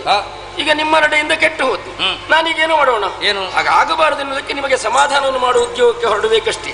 ಆದ್ದರಿಂದ ಆಡಿದ್ದು ಸಕಲರಿಗೆ ಸಕಲವನ್ನು ಸಕಾಲದಲ್ಲಿ ಬೇಕಂತೆ ಕೊಟ್ಟು ಅವುಗಳನ್ನು ಪೊರೆಯುವಂತಹ ಉದ್ಯೋಗ ಎನ್ನುವುದು ಏನಿದೆಯೋ ಅದು ಜ್ಯೇಷ್ಠವಲ್ಲ, ಶ್ರೇಷ್ಠ. ಯಾವುದನ್ನು ಬ್ರಹ್ಮ ಎನ್ನುವಂತೆ ನೀನು ನಿರೂಪಿಸೋದಕ್ಕೆ ಹೊರಟೆಯೋ ಬ್ರಹ್ಮ ಪದಕ್ಕೊಂದು ನಮಸ್ಕಾರ. ಹಾಗಾದ್ರೆ ಬ್ರಹ್ಮ ಸಾಮರ್ಥ್ಯ ಒಪ್ಪಿದ್ದೇನೆ. ಬ್ರಹ್ಮ ತತ್ವದ ಸಾಮರ್ಥ್ಯಕ್ಕೆ ತಲೆಬಾಗಿದೆ. ಸರಿ, ಬ್ರಹ್ಮನಾದ ನಿನ್ನ ನಡೆಗೆ ನನ್ನ ಒಪ್ಪಿಗೆ ಖಂಡಿತವಾಗಿ ಇಲ್ಲ. ನಾನು ಸಗುಣ ಬ್ರಹ್ಮ. ನಾನು ಈಗ ಒಂದು ತತ್ವವನ್ನು ಅಂಗೀಕರಿಸಿಕೊಂಡು ನೀನು ಮುಂದೆತ್ತಿಕೊಂಡು ಹೋಗುತ್ತೆ ಅಂತಾದ್ರೆ ಅದಕ್ಕೊಂದು ಆಕಾರ ಬೇಕೇ ಬೇಕು. ಆ ತತ್ವದ ಆಕಾರ ನಾನು ಅಂತ ನೀನಾಡುವುದು ಹೌದು. ಆದ್ರೆ ನಿರಾಕಾರವಾದ ಯಾವ ರೀತಿ ಅಂತ ನಾನು ಪ್ರಕಟವಾಗ್ತಿಂದ ಪೂರ್ವಭಾವಿಯಾಗಿ ಅನುಭವಕ್ಕೆ ಬಂದುದು. ಸರಿ, ಪುರುಷಾಕಾರದ ನಮ್ಮನ್ನು ಸೃಷ್ಟಿಸಿ ಹಾಕಿ ನಾವು ನಮ್ಮ ಕಣ್ಣ ಮುಂದೆ ಕಂಡುದು ಸ್ತ್ರೀಯಾಗಿ. ಸರಿ, ನೀನು ಎರಡೂ ಆಗಬಲ್ಲೆಯೋ ಎನ್ನುವುದು ಸಮಸ್ಯೆಯಾಗಿ ಉಳಿಯುತ್ತದೆ. ಅಲ್ಲದೆ ಇನ್ನೊಂದುಂಟು, ಈಗ ಎರಡು ಆಗಬಲ್ಲೆ ಎನ್ನುವುದಕ್ಕೆ ಒಂದು ಆಗಿದ್ದೇನೆ ಅಂತ ನೋಡಿಕೊಳ್ಳುವುದು ಜಾಣತನ. ಹೌದಪ್ಪ, ಒಂದಾಗಿದ್ದಿ ಎನ್ನುವಲ್ಲಿ ಇನ್ನೊಂದು ಮುಖ ಕಾಣಲಿಕ್ಕೆ ಆಗ್ತದೆ. ನಿರಾಕಾರವನ್ನು ಕಾಣಬೇಕು ಅಂದ್ರೆ ಸಾಕಾರವಾಗಿ ನಿನ್ನನ್ನು ಕಾಣುವುದು ಯಾಕೆ? ಈಗ ಇನ್ನೊಂದೇ ಮುಖವನ್ನೇ ಕಾಣುತ್ತೆ ಅಂತಾದ್ರೆ ಒಂದಾದವನಿಗೆ ಇನ್ನೊಂದಾಗ್ಲಿಕ್ಕೆ ಆಗುದಿಲ್ಲ ಅಲ್ಲ. ಅದನ್ನೇ ಹೇಳಿದ್ದಲ್ಲ ನನಗೆ. ಏನು? ನಿರಾಕಾರವಾದನ್ನು ಕಾಣುವುದಕ್ಕೆ ನಿನ್ನನ್ನೇ ಕಾಣಬೇಕು ಯಾಕೆ? ನಮ್ಮಲ್ಲಿ ನಾವು ಆ ಬ್ರಹ್ಮವನ್ನು ಕಾಣುವುದಕ್ಕಾಗ್ತದೆ. ಹಾಗಂತ ನೀವು ಒಪ್ಪಿಕೊಳ್ಳಬೇಕೇನನ್ನು? ಹೇಗೆ? ನಿಮ್ಮೊಳಗೆ ಬ್ರಹ್ಮನಿಲ್ಲದ ಹೊರತು ನಿಮಗೆ ಆಕಾರ ಇಲ್ಲ ಅಂತ. ಬ್ರಹ್ಮನಿಲ್ಲದಲ್ಲ ಮತ್ತೆ ಬ್ರಹ್ಮವಿಲ್ಲದ ಹೊರತು ಇರಲಿ. ಬ್ರಹ್ಮ ಇಲ್ಲಿರುವಾಗ ಮಾತ್ರ ಸಗುಣ, ಅಲ್ಲಿರುವಾಗ ತತ್ವವೇ ನಾನಾಗಿರುವಾಗ ಅಂತ ಯಾಕೆ? ಅಯ್ಯೋ, ನಾನು ಎನ್ನುವುದು ತತ್ವಕ್ಕೆ ಆಶಯವೇ ಆಗಿರುವುದಿಲ್ಲ. ಯಾಕೆ? ತತ್ವ ಎನ್ನುವುದು ನಾನು ಎನ್ನುವುದನ್ನು ಬಿಟ್ಟಲ್ಲು. ಅದು ಬಿಟ್ಟಂತಾದ್ರೆ ಅಹಂ ಬ್ರಹ್ಮಾಸ್ಮಿ ಅಂತ ಹುಟ್ಟಿಕೊಂಡದ್ದು ಯಾಕೆ? ಅಲೋ, ಅಹಂ ಬ್ರಹ್ಮಾಸ್ಮಿ, ನಾನು ಬ್ರಹ್ಮವಾಗಿದ್ದೇನೆ. ಅದನ್ನೇ ತಿಳ್ಕೊ ನೀನು. ಬ್ರಹ್ಮನಾಗಿದ್ದೇನಲ್ಲ. ಈಗ ಅದು ನಾನು ಇಲ್ಲಿರುವಾಗ ಬ್ರಹ್ಮನಾಗಿದ್ದೇನೆ, ಇನ್ನೊಳಗಿರುವಾಗ ಬ್ರಹ್ಮವಾಗಿದ್ದೇನೆ. ಹೇಗದು ಸಗುಣವಾಗಿ ಸೃಷ್ಟಿಯ ಅಧಿಕಾರವೆಂಬ ವ್ಯಾಪ್ತಿಯೊಳಗೆ ನಿನ್ನನ್ನೇ ನೀನು ಕಟ್ಟಿ ಹಾಕಿದ ಮೇಲೆ ಅದರಿಂದ ಆಚೆ ಇದ್ದೇನೆ ಎನ್ನುವ ಹಾಗೆ ವಿಸ್ತರಿಸುವುದಕ್ಕೆ ನೀನು ಹೊರಟ್ರೆ ನಿನ್ನ ಮೊದಲ ವಾಕ್ಯಕ್ಕೂ ಮತ್ತಿನ ವಾಕ್ಯಕ್ಕೂ ಸಂಬಂಧ ಇಲ್ಲ ಅಂತ ಆಗ್ತದೆ. ರಜೋಗುಣವನ್ನು ಧಾರಿಸಿಕೊಂಡು ಮದವನ್ನ ಅಂತ ನುಡಿದೆ. ಮದದ ವ್ಯಾಪ್ತಿ ಅಷ್ಟೇ ಅಲ್ಲೂ, ಅದಕ್ಕಿಂತ ಆಚೆ ನಾನು ಅಂತ ನಿರ್ಣಯ ಮಾಡ್ಲಿಕ್ಕೆ ಆಗ್ತದ. ನಿಮ್ಮೊಳಗಿರುವಂತ ನಿಮ್ಮನ್ನು ನೀವು ಕಂಡುಕೊಳ್ಳುವುದಕ್ಕೆ ಒಂದು ತತ್ವವಾಗಿರ್ತೇನೆ. ಹೌದಪ್ಪ, ನಮ್ಮೊಳಗೆ ಎದುರಿಗೆ ಕಾಣಬೇಕಂತ ಆಕಾರವಾಗಿರ್ತೇನೆ. ಅಯ್ಯೋ, ನಮ್ಮೊಳಗಿರುವ ನಮ್ಮನ್ನು ನಾವು ಕಾಣುವುದಕ್ಕೂ ಬ್ರಹ್ಮವನ್ನು ಕಾಣುವುದಕ್ಕೂ ನೀನು ಯಾಕೆ? ಮತ್ತೆ ನಮಗೆ ಕಾಣುವುದಕ್ಕಾಗುವುದಿಲ್ಲ. ಅದು ಕಾಣಬೇಕಾದ್ರೂ ನನ್ನನ್ನು ಅಂತ. ಅಯ್ಯೋ, ಅಕಾರ ಉಕಾರ ಮಕಾರಗಳ ಸಂಗಮವಾದ ಓಂಕಾರ ತತ್ವವನ್ನು ನಮ್ಮೊಳಗೆ ನಾವು ಕಂಡುಕೊಳ್ಳಬೇಕಾಗ್ತದೆ. ಅಕಾರವೇ ಬ್ರಹ್ಮ ಅಂತ. ಅರಿವು ಎಂದ್ರೆ ಅದಲ್ವೋ? ಯಾವುದು? ಹೇಗೆ? ನಮ್ಮೊಳಗೆ ಅದನ್ನು ನಾವು ಕಂಡುಕೊಳ್ಳಿ ಅಂತ ಹೇಳುದು ನಾನು. ಅಲ್ಲ, ಇದನ್ನಲ್ಲ ಅಂತ ಅದನ್ನು. ಹಾಗಾದ್ರೆ ಇದು ಯಾವುದು? ಇದು ಕೇವಲ ಸೃಷ್ಟಿಯ ಬ್ರಹ್ಮ. ಜ್ಯೇಷ್ಠ ಹೌದು ತಾನೆ? ಪ್ರಥಮ ಕೆಲಸ ಮಾಡುವ ಮಾತ್ರ. ಪ್ರಥಮ ಎನ್ನುವುದು ಪ್ರಾಮುಖ್ಯತೆ ಹೌದು ತಾನೆ? ಜ್ಯೇಷ್ಠ ಎಂಬ ವಾದಕ್ಕೆ ನನ್ನ ಒಪ್ಪಿಗೆ ಇಲ್ಲ. ಮತ್ತೆ ಯಾವುದರಿಂದ? ನಾನು ಶ್ರೇಷ್ಠದ ಕುರಿತಾಗಿ ಮಾತ್ರ ಯೋಚಿಸ್ತೇನೆ ಎನ್ನುವುದರಿಂದ ನಿನ್ನ ಜ್ಯೇಷ್ಠವಾದಕ್ಕೆ ನಾನಿಲ್ಲದ್ದರಿಂದ ನಿಮ್ಮ ಸ್ಪರ್ಧೆಯಲ್ಲಿ ನಾನಿಲ್ಲ. ಹರ, ಜ್ಯೇಷ್ಠವಾದ ಒಂದು ಕಡೆ, ಶ್ರೇಷ್ಠವಾದ ಇನ್ನೊಂದು ಕಡೆ, ಎರಡು ವಾದವನ್ನು ನಿನ್ನ ಮುಂದಿಟ್ಟಿದ್ದೇನೆ. ಈಗ ಆ ಎರಡು ವಾದದಲ್ಲಿ ಯಾವುದು ಒಂದು ಸರಿ ಅಷ್ಟೇ ಹೇಳು.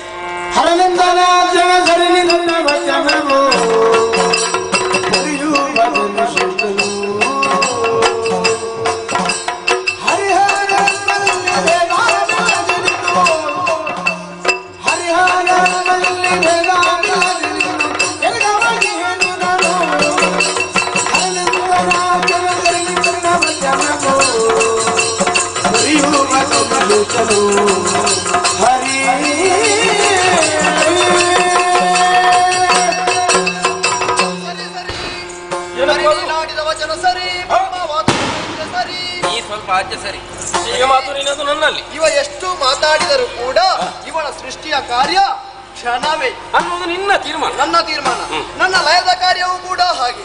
ಆದರೆ ಒಂದು ಜೀವಿ ಹುಟ್ಟಿದಾದ ನಂತರ ಅದು ಅದರ ಜೀವಿಯ ಆಯುಷು ಹೇಗೆ ಕೊನೆಯಾಯ್ತು ಅಂತಲ್ಲ, ಅದು ಬದುಕಿನ ಬಗ್ಗೆ ಹೇಗೆ ಸರಿದಾರಿಯಲ್ಲಿ ನಡೆಯಬೇಕಾ ಹುಟ್ಟು ಬರೆಯುವವ ನೀನಾದ ಕಾರಣ ನೀನೇ ಶ್ರೇಷ್ಠ. ಪೋಷಣೆ ಎನ್ನುವುದು ಹೆಚ್ಚಿನದ್ದು ಮಾತ್ರಲ್ಲ, ಪೋಷಕನ ಸ್ಥಾನವೂ ದೊಡ್ಡದು ಎನ್ನುವುದನ್ನೇ ಒಪ್ಪಿಕೊಂಡವ ನೀನು. ಒಪ್ಪಿಕೊಂಡವ ನಿನ್ನ ಅಭಿಮತ ಇದು.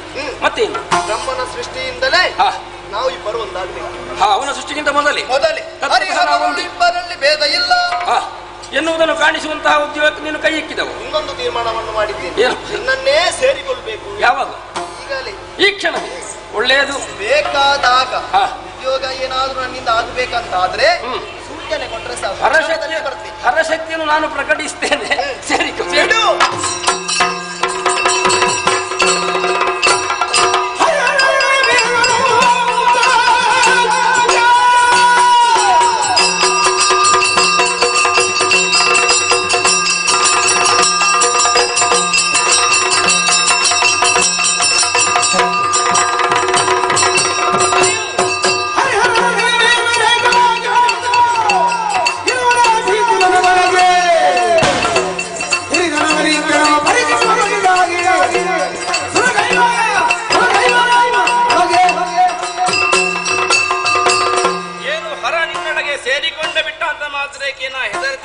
ಭಾವಿಸಿದೆಯಾ? ಹರಿ ನಿಜವಾಗಿ ಆದರೂ ಅಪಾಯ ಇರುವುದು ನಿನಗೆ. ಯಾಕೆ? ಮೂರನೇ ಕಣ್ಣುಳ್ಳಂತ ಆತ ಇನ್ನು ಹೊಟ್ಟೆಯೊಳಗೆ ಸೇರಿದ. ಸೃಷ್ಟಿವಾದ ಪೂರ್ಣಗೊಳ್ಳುವ ಮೊದಲೇ ಲಯತತ್ವದ ಮಾತಾಡ್ತಾನೆ ಅಂತಾದ್ರೆ, ಸೃಷ್ಟಿವಾದದ ನಡೆ ಮುಂದೆ ಲಯದಧಿಕಾರದ ಬಗ್ಗೆ ಮಾತಾಡ್ತಾನೆ ಅಂತಾದ್ರೆ ನನಗೂ ನಿನಗೂ ಅಪಾಯ ಉಂಟು. ಯಾಕೆ? ಹೇಗೆ ಬಲ್ಲೆಯ? ಹೊಟ್ಟೆಯೊಳಗೆ ಸೇರಿದಂತ ಆತ ತನ್ನ ವಾದಕ್ಕೆ ಮುರಿದು ಕಣ್ಣು ಬಿಟ್ಟ ಅಂತಾದ್ರೆ ನಿನ್ನ ಹೊಟ್ಟೆಯೊಳಗಿದ್ದದ್ದೆಲ್ಲ ಸುಟ್ಟು ಭಸ್ಮಾದೀತು. ಆದ್ದರಿಂದಲೇ ಜಾಗ್ರತೆ ಮಾಡಿಕೊಳ್ಳಬೇಕಾದಂತ ಹೊಣೆಗಾರಿಕೆ ಸ್ಥಾನದಲ್ಲಿರುವವ ನೀನು. ನಾನು ಜ್ಯೇಷ್ಠ ಎನ್ನುವುದನ್ನು ಒಪ್ಪದೆ ಮುಂದೊತ್ತಿಕೊಂಡು ಬರ್ತೀನಿ ಅಂತಾದ್ರೆ ಭುಜ ದಂಡಗಳನ್ನು ಅಗಲಿಸಿದ್ದೇನೆ. ನನ್ನ ವಿಕ್ರಮದ ವಿಷಯಕ್ಕೆ ವಿರಾಟ್ ರೂಪಯ್ಯನ್ ಎನ್ನುವುದನ್ನು ತೋರಿಸಿಕೊಡುತ್ತೇನೆ. ನನ್ನ ನಿಜ ಬಲದ ಭುಜ ಸಿರಿಯದರು ನೀನು ಹರನು ನನ್ನ ಕಾಲ ಬುಡಕ್ಕೆ ಬೀಳುವುದು ಹೇಗೆ ಅಂತ ತೋರಿಸಿಕೊಡ್ತೇನೆ.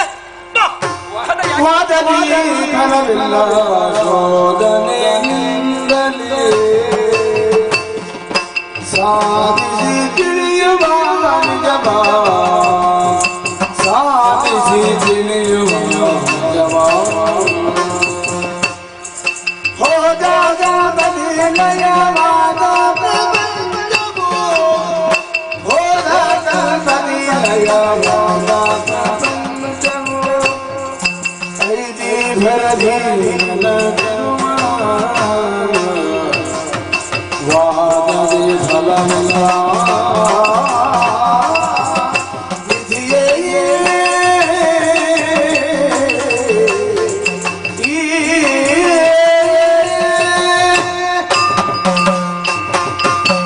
ಮೊದಲಾಗಿ ನೀನು ತೊಡಗಿಕೊಂಡಂತಹ ನಡೆಯಲ್ಲಿ ಫಲ ಸಿದ್ಧವಾಗುವುದಿಲ್ಲ ಎನ್ನುವುದನ್ನು ಹರನಲ್ಲೇ ಸೇರಿಕೊಂಡ ಕಾಲಕ್ಕೆ ತಿಳಿದಂತಹ ನೀನು ಎರಡನೆಯ ದಾರಿಯಾಗಿ ಆಯ್ದುಕೊಂಡದ್ದು ದುರಗೈವ ನಾವು ನಮ್ಮೊಳಗೆ. ಹೌದು, ವಾದದಿಂದ ಸಿದ್ಧವಾಗದೇ ಇರುವುದು ದುರದಿಂದ ಸಿದ್ಧವಾದೀತಿ. ಆಗ್ಲಿಕ್ಕಿಲ್ವಾ? ಬೇಡ.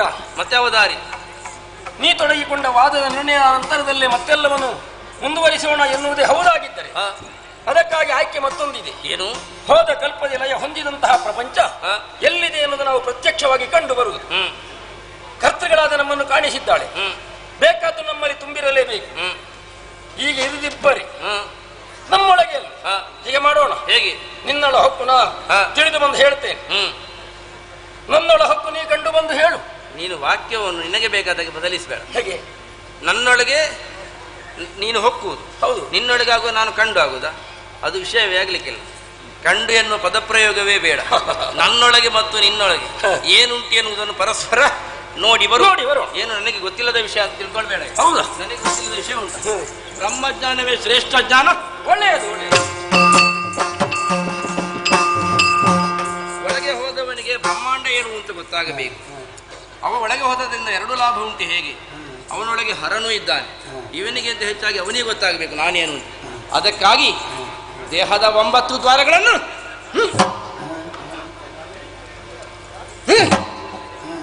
ಎಷ್ಟು ಪ್ರಯತ್ನಿಸುವುದು ಕೂಡ ಒಂದು ದ್ವಾರ ತೆರೆಯುತ್ತಾ ಉಂಟು. ಅದೋ ದ್ವಾರವೊಂದನ್ನು ಹಾಗೇ ತೆರೆದಿಟ್ಟಿದ್ದೇನೆ. ಉಳಿದ 8 ದ್ವಾರಗಳನ್ನು ಬಂಧಿಸಿ ನಿರೀಕ್ಷೆಯಲ್ಲಿರ್ತೇನೆ.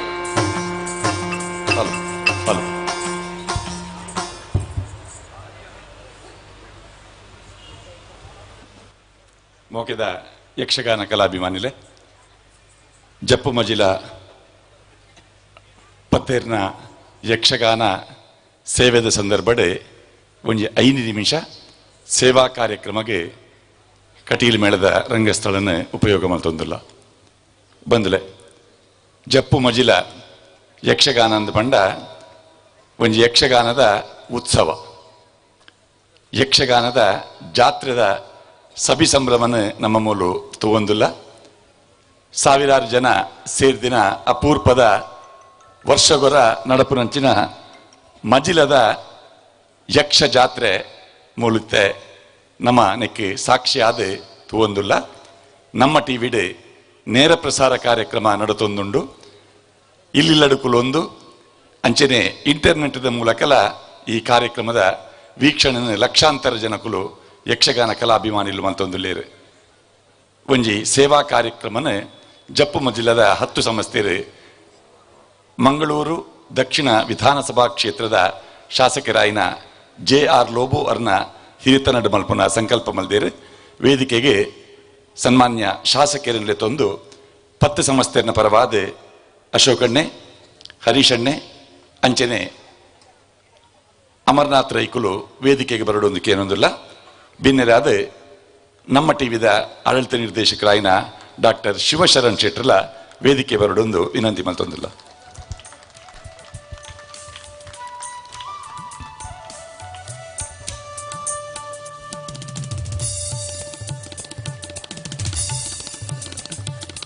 ನಮ್ಮೊಟ್ಟಿಗೆ ಕಾರ್ಪೊರೇಟರ್ ಪ್ರವೀಣ್ ಚಂದ್ರ ಆಳ್ವೇರೆ,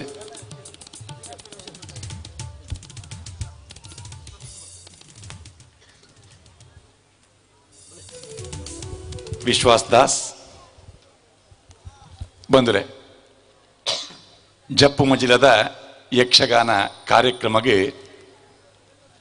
ಈ ಪರಿಸರದ ಯಕ್ಷಗಾನ ಕಲಾಭಿಮಾನಿಲು ಮಾತ್ರ ವಿದೇಶದಲ್ಲ ಬೈದಿನಂಚಿನ ಆಟ ತೂಯರನೇ ಬೈದಿನಂಚಿನ ಒಂಜಿ ವರ್ಗ ಉಂಡು ಅಕೆಲೆಗೆ ದುಂಬತ್ತ ಸ್ವಾಗತನ ಬಯಕೊಂದುಲ್ಲ, ಅಭಿನಂದನೆ ಕೊರೊಂದುಲ್ಲ. ಒಂಜಿ ಯಕ್ಷಗಾನದ ಒಂಜಿ ಆಸಕ್ತಿ ಅಕಲ್ಡ ಏತು ಉಂಡು ಬರ್ತಿನಕ್ಕೆ ಒಂಜಿ ಆಟ ತುಯ್ಯರ ಹತ್ರ ವಿದೇಶದ ಬೈದಿನ ಆ ಯಕ್ಷಗಾನ ಪ್ರೇಮಿಲು ಅಂಚನೆ ಆ ವಿನಯರು ವೇದಿಕೆಡೆ ಉಳ್ಳೇರು ಅಲ್ಲ ಕೊಂಚ ತಾಟಿ ಪೊಟ್ಟುಗ ಮುಲ್ತ 10 ಸಂಸ್ಥೆರಡು ಆರ್ಲವರಿಯೇ ಅಂಚಾದ ಆರ್ ವಿದೇಶ ಇತ್ತನಲ್ಲ ಈ ಆಟಾರಿಗೆ ನೆಂಪಾಪುಂಡು ಬಹುಶಃ ಅವಳು ಇತ್ತನಲ್ಲ ಆರು ನಿದ್ರೆ ಮಲ್ದೆ ಅಂಚಾದ ಈ ಕಾರ್ಯಕ್ರಮದಾರ ಪಾಲ್ಪಡೆಯೊಂದಿಲ್ಲೇರು ಬಂದುಲೆ. ಜಪ್ಪು ಮಜ್ಜಿಲದ ಆಟ ಈ ವೈಭವದ ಸ್ಥಿತಿ ನಮ್ಮ ತೂಪ ಅಂಡ 50 ವರ್ಷದ ದುಂಬು ಅಶೋಕೇರು ಒಂಜಿ 40-45 ವರ್ಷದ ದುಂಬು ಒಂಜಿ ಎಲ್ಲಿಯ ಬಾಲೆ ಆದುಪ್ಪುನಾಗನೆ ದೇವಿ ಮಹಾತ್ಮೆ ಮೂಲ ನಡತೊಂದುಪ್ಪುನಾಗ ಬಲಿಪೇರ್ನ ಪದ ಬಣ್ಣದ ಕುಟ್ಯಪ್ಪನ ಮಹಿಷಾಸುರನ ತೂದು ಬುಲೆತ್ತಿನಾರು ಅವಳು ಗರ್ನಾಲ್ ದಕ್ಕನಾಗ ಎಂಕ್ಲ ಒಂಜಿ ಗರ್ನಾಲ್ ದಕ್ಕಂಡ ಒಂಜಿ ಅವಕಾಶ ತಿಕ್ಕಂಡ ಎಂಚಾಂದ ಆಲೋಚನೆ ಮಲ್ತೊಂದಿತ್ತಿನ ಆ ದಿನಕುಲು ಇತ್ತೆ ಲಕ್ಷಗಟ್ಟದ ಆ ಪಟಾಕಿದ ಸಂಭ್ರಮನ ನಮ್ಮ ಯಕ್ಷ ಉತ್ಸವದ ಮೂಲು ತೂವೊಂದಿಲ್ಲ. ಮೂಲು ಸುಮಾರು 40-48 ವರ್ಷ ಜಪ್ಪು ಮಜಿಲದ ಆಟನ 10 ಸಂಸ್ಥೆರು ನಡಪಾದೇರು. ಆ ಹಿರಿಯರ್ನ ಕುಲಿತ್ತೆಲ್ಲ ಮೂಲು ಉಳ್ಳೇರು ಅಂಚಿನ ಹಿರಿಯರಿಗೆ ದುಂಬತ್ತ ಒಂಜಿ ಅಭಿನಂದನದ ಸಭಿದೇಶನ ಪಾಡೊಂದಿಲ್ಲ. ದಯಪಂಡ ಆ ಮೂಲ ಬಿದೇನೆ ಅಕುಲು ಕೊಡಿಪಾದಿನ ಅಕುಲು 2005 ಅಶೋಕರ್ನ ನೇತೃತ್ವಡ್ ಹರೀಶಣ್ಣೆ ಬೊಕ್ಕ ಆ ದುಂಬುದ ಪರ ಬೇರು ಬೊಸ ಪೊಸ ತೆಗಲ್ ಮುಂದೆನೆ ಸೇರ ಒಂದು ಆ ಆಟ ಒಂಜಿ ಪರಂಪರೆದ ಆಟ ಎಂಕಲ ಹಿರಿಯಾಕುಲ್ ಮಲ್ತೊಂದಿತ್ತಿನ ಆಟ ಜಾತಿ ಮತ ಭೇದದ ಅಂತ ಎಂಕಲು ಪುರ ತೂವೊಂದಿತ್ತಿನಂಚಿನ ಆ ಒಂಜಿ ಯಕ್ಷಗಾನ ಎಂಕಲ್ನ ಊರುಡು ಮಜ್ಜಿಲದ ಈ ಜಾಗೇಡ್ ನಡಪೊಡು ಪನ್ಪಿನಂಚಿನ ಅಂಗದಿ ಒಂದು ಆ ಯಕ್ಷಗಾನನ ಬೊಕ್ಕೊರ ಒಂಜಿ 4-5 ವರ್ಷ ಗ್ಯಾಪ್ ಇತ್ತಂಡು 5 ಬೊಕ್ಕಾವಿನ ಕುಡೋರ ಸುರುಮಲ್ತಿನಂಚಿನ ಆ ಜವಣೆರಡ ಒಂಜಿ ಸಾರ್ಥಕ್ಯದ ಒಂಜಿ ಉಸುಲು ಬುಡ್ಪಿನಂಚಿನ ಪೊರ್ತುಯಿನಿ 10 ಸಂಸ್ಥೆಯಿಂದ ಪಂಡ ಪರಿಸರದಕ್ಕಲು ಒಟ್ಟು ಸೇರಿದ ನಡಪಾವನಂಚಿನ ಕಾರ್ಯಕ್ರಮ ತನು ಮನ ಧನ ಅಂದ್ ಆ ಮೂಜಲ್ನ ಕೊರ್ದು ಈ ಆಟ ಗೊಬ್ಬಾಯರಕ್ಕೆಲ್ಲ ಸಾಕಾರ ಎಲ್ಲಿಯ ಜಾಗ ಮೂಲು ಸುತ್ತಮುತ್ತಲು ಪುನಃ ಪ್ರತಿ ಒಂಜಿ ಇಲ್ಲದ ಕುಲು ಅಕೆಲ್ನ ಜಾಗನ ಅಕೆಲ್ನ ಮನಸ್ಸನ್ನು ಅಕೆಲ್ನ ಪಣವನು ಈ ಯಕ್ಷಗಾನ ಕಾರ್ಯಕ್ರಮ ಗಾತ್ರ ಕೊಡ್ತೇರು. ಅಂಚಾದ ಜಪ್ಪು ಮಜಿಲದ ಈ ಪರಿಸರದ ಸುಮಾರು ಅಶೋಕರ್ ಲೆಕ್ಕ ಪಂಡೇರು 224 ಇಲ್ಲುಂಡು ಐಟ್ ಮಾತ ಧರ್ಮದ ಕುಲ್ಲ ಉಳ್ಳೇರು ಆಕಲಿಗೆ ಮಾತೆರೆಗ್ಲ ದುಂಬತ್ತ ಯಾನು ಅಭಿನಂದನೆ ಕೊರೊಂದಿಲ್ಲ. ಇಂಚಿನ ಒಂಜಿ ಆಟ ನಡಪುನಾಗ ಗೌಜಿದ ಆಟ ಸಾವಿರಾರು ಜನ ಮಧ್ಯಾಹ್ನದ ಪೂಜೆಗೆ ಬರ್ತದೆ, ಅನ್ನದಾನದ ಆ ಸೇವೆಡ್ ಪಾಲು ಪಡೆಪೇರು.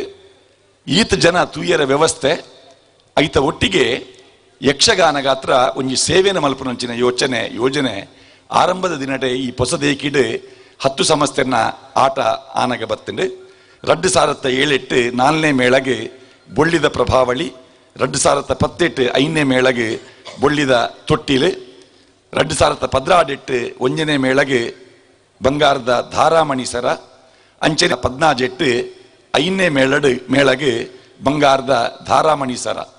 ಒಂದು ಮೇಳಗೆ ಕೊಡುಗೆಯಾದ ಕೊರಂಡ ಮೇಲಡ್ ಬೆನ್ಪಿನಂಚಿನ ಕಲಾವಿದರನ್ನ ಕುಲುಳ್ಳೇರು. ಆ ಕಲಾವಿದರೆಗ್ಲ ಬೆರಿತಾಂಗು ಕೊರಡು ಅಕ್ಕಲಿಗ್ಲ ಎಂಕಲ್ನ ಚನ್ನಿಲ್ ಚಾಕರಿ ಆವಡು ಅಕ್ಕಲ್ನ ಸೇವೆ ಎಂಕುಲ್ ಮಲ್ಪುಡು ಪಂಪಿನಂಚಿನ ಉದ್ದೇಶಡ್ ಬಯಲಾಟದ ಇನಿ ಸೇವೆದ ದಿನ ತಾನಿ ಕಟೀಲು ಮೇಳಗಳ ಕಲಾವಿದರ ಮತ್ತು ಕೆಲಸಗಾರರ ಶ್ರೇಯೋಭಿವೃದ್ಧಿ ಸಾಧಕ ಸಮಿತಿ ರಿಜಿಸ್ಟರ್ಡ್. ಈ ಸಮಿತಿನ ಸ್ಥಾಪನೆ ಮಲ್ದಿನಾರು ಕಲ್ಲಾಡಿ ವಿಠಲ್ ಶೆಟ್ರ್ ಆರ ಅಧ್ಯಕ್ಷರಾದ ಆ ಸಂಸ್ಥೆನ ದುಮ್ಮುಕೊನೆಯರು 5 ಪಕ್ಕ ಕಲ್ಲಾಡಿ ದೇವಿ ಪ್ರಸಾದ್ ಶೆಟ್ರ್. 2018 25,000, 2019 2018 ಅಂಚೆ 2014 25,000, 17 25,000, 2013 1,333,000 ರೂಪಾಯಿ. ಕಲಿನ ವರ್ಷ 50,000.